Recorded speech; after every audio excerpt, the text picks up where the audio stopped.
Oh, honey, buckle up. We're diving into a geopolitical cocktail of drama, egos, and power plays. You know who we're talking about.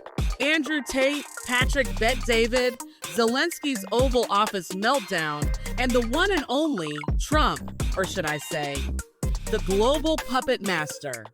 So, picture this. Zelenskyy, looking like a kid in the principal's office, trying to beg for more military aid. And who's on the other side of the desk? None other than President Trump and JD Vance. Yep, you heard that right. It's like a political heavyweight match. And let me tell you, the energy in that room? Chef's kiss, pure tension. Now, Andrew Tate and Patrick Bet-David decided to step into this arena and break down what went down. We all know Tate's got that I don't care, I'm winning attitude. And Patrick, he's all business, but with just enough sass to keep it spicy. Their take on Zelenskyy's desperate plea? Oh, honey, they weren't holding back. With World War III. You're gambling with World War III. And what you're doing is very disrespectful to the country, this country. It's back to you. Far more than a lot of people said they should. Look how he's leaning in. Oh, he wants to hit that. A lot of times. No, in this even entire today. meeting, you said thank even you. Today. You went to Pennsylvania and campaigned for the opposition in October. Offer some words of appreciation for the United States of America and the president who's trying to save your country. Thoughts? I have to be careful what I say about this because I returned to the Ukrainian border on the 23rd of March. But obviously, truthfully, I'm quite outraged. The fact that even at the beginning of the clip, he had his arms crossed, which is the terrible body language. You notice at the beginning, he has his arm crossed. Yeah. Very petulant. I don't know where he gets this confidence from. I'm not sure if he just bought into his own Kool-Aid. I would argue that he had assurances from the deep state that Trump would never win. I feel like, if I had to analyze, he feels betrayed. I feel like he said, well, the Americans promised they're going to help me. Now they've changed their minds. They promised me. They put me in this position. That's why he's probably secretly angry at America, no matter how much we give him. But, I mean, that was obviously a PR disaster from him. I am truthfully more outraged by the instant European tour that they threw together for him. And they dragged the leaders of every single European country together to treat him like a hero and run him all over the place. That is another spit in the face of President Trump. I would like to think that Trump thinks the same as me, that if you add up the fact that Europe is now buddying up with people who disrespect him to his face, not allowing free speech. I mean, what do we even have in common anymore with our European allies, supposedly? The fact that Keir Starmer left the White House, flew home, and instantly met Zelenskyy is disgusting. Pull up that clip, Ron. And when he's talking about conscription, you guys know what they're doing there, right? Yep. There's videos, Andrew and Pat. I send them to Rob. They're literally pulling up in vans. Guys walking his dog, and they're grabbing him and throwing him in a van and bringing him into the front lines to die. Is that not dictatorship as a leader? What's this video here? Like, look at this guy's walking his dog. There's volume. They run up on this guy. They snatch his ass. They leave the dog. They throw him in there, and they literally put him in the front lines to die. This is what JD Vance was talking about. He's like, you're losing this war. And the soldiers, Andrew, don't want to fight. They're tired. They're done. They know they're going to freaking lose. So look, they grab the dude and they put him in the van and he's done. He's in the front lines and he dies. Period. We have to argue if Zelensky's trying to save himself, because I think one of the biggest mistakes he made there is I think only America could have kept him alive when this is all over. He's not going to be safe in Ukraine. I don't think you can let that many of your own people die without having a disgruntled member of the population or an opposing political force deal with you. Europe can't keep you safe from Russia. That's been proven many times. I think there was a guy in Germany who got assassinated by the FSB relatively recently.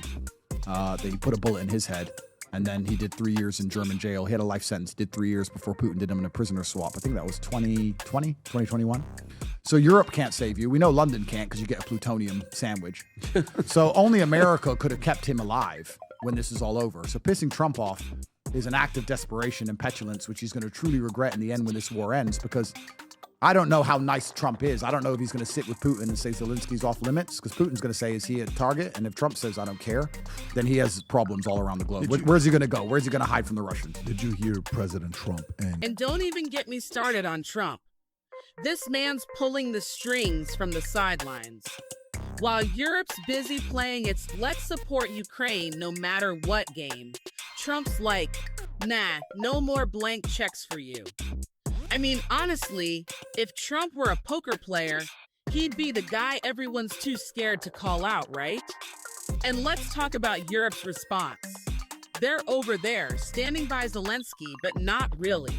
It's like they're saying, we support you, but can we get a rain check on the cash?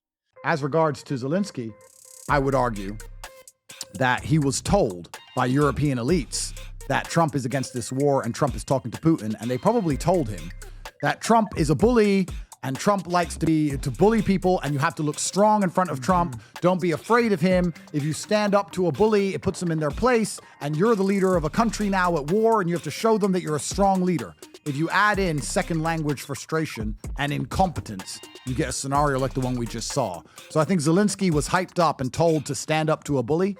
You add in the fact he's speaking in a second language and doesn't truly understand English. You add in the fact he's nervous and incompetent. You add in the fact he's likely a drug addict. And you have the train crash we just saw there. That's what I think happened. Where are you getting the drug addict component? I have to go back to Romania on March 23rd, and the Ukrainians operate heavily inside of Romania. I don't want to catch a bullet. If I do catch it, it's them. But I think everybody knows he's a cocaine addict. Really? Look at Zelensky. Yeah, there was clips about him on this as well. He's geeking out all the time. Yeah, he's heavily cocaine addicted. addicted. There was clips about him. I mean, it's easy to be cocaine addicted. You're hiding in a bunker. There's a contingent of your own country who want you dead. The Russians want you dead. Now the Americans want you dead. The Europeans are promising you things, but the Europeans are femme-centric. The Europeans are run by women. And when I say run by women, I get this confused often. I often say that this is femininity that is destroying it. Europe is run by femininity. And when I say that, they'll say, Keir's not a woman. No, but he's not a man, is he? When I'm talking about women, I'm talking about the female mindset versus the masculine mindset. And feminism and the European state, they always say, we don't hate men. Look, Keir's a man, but he's not masculine. They hate men who act masculine. Yeah. They like the men who act like girls because they're eunuchs. They like the eunuchs and the girls. They don't like the real masculine men. Yeah. And there's not a single leader in Europe which is a masculine man. Europe is a feminine continent. And the problem with femininity as a whole is that as their emotions change, their obligations change. It's the masculine imperative to make a promise and make a pact. And even if your emotions change, you stick to your word. That is masculine. Female is, I love you so much right now. I'll never do everything for you. I'll die for you because I love you. As soon as she stops loving you, everything's out the window. Nothing matters. Her words don't matter. All that matters are her feelings. The problem that Zelensky has now is his allies are women, which means right now they feel like helping him, which means they'll make him a whole bunch of promises. They mean what they say. They're not lying. They mean it right now. But when their feelings change, everything changes. Before you know it, he's in an apartment in Berlin, hiding from the FSB. He's going to catch a bullet, and he knows it. And that's why he's under pressure. That's why he's reacting like he did. Only the Americans could have negotiated and bargained for his safety. Wait, you're this. Europe is femme-centric, run by women. The men are effectively women. There is no masculine man inside of the entire European elite. Europe is women. Do you know what is a strong patriarchy with a masculine influence? America. Do you know another one? Russia. If America and Russia ally against Europe, they are crushed economically, energetically, militarily. They are crushed completely. And they're sitting there like petulant females, refusing to accept the reality that there's two strong men on either side that are tired of their shit, and it's time to shut up and listen. So we're going to see if Europe comes to its senses and gets lockstep in line with Trump's imperatives. I would argue that Keir's done exactly that. Keir sat down in private when he didn't have to act like a tough guy, because he wants to be a tough guy, because you know that woman who gets in your face, hit me, that's all them. They're all little girls. Keir, soy face, run his mouth publicly, said Trump's bad before the election publicly. Then he sits down with Trump privately. We don't know what's said. Trump leaves and goes, yeah, I like Keir. He's a good guy. I guarantee you it's because Keir's like, sorry, Mr. Trump, what should I sign? Sorry, Mr. Trump. Sign whatever Trump wanted. Otherwise, he wouldn't have got that accolade from Trump himself. And all of these people are going to end up bending over to Trump in the end. And the strongest... So now, here we are, geopolitical chess, where Trump's cutting off military aid, Europe's making excuses, and the world's wondering who's really calling the shots. Will Zelensky's desperate moves pay off? Will Europe actually stand firm? Will Trump just let the whole thing burn down while sipping his Diet Coke? You'll just have to stay tuned. Stay sassy, stay smart, and don't let anyone tell you who's in charge, except maybe Trump, because right now it's pretty obvious he's running the world from the sidelines. On that note, don't forget to comment below. Also subscribe.